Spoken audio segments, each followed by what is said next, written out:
Հերթական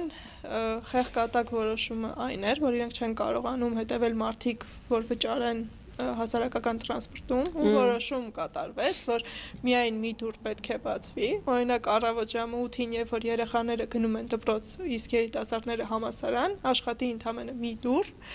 ու այդ ամբողջ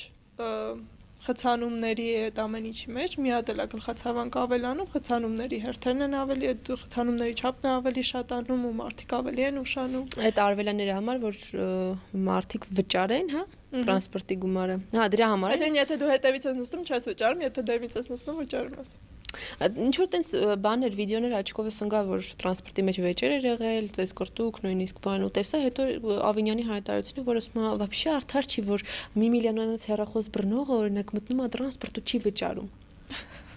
Բայց դու ես ուրիշի փողերը հաշվում։ Լուրջ եմ ասում, հա։ Հիմա ասենք մարդ ուսանող կա, 1 միլիոն տալիս է ուսման վճար։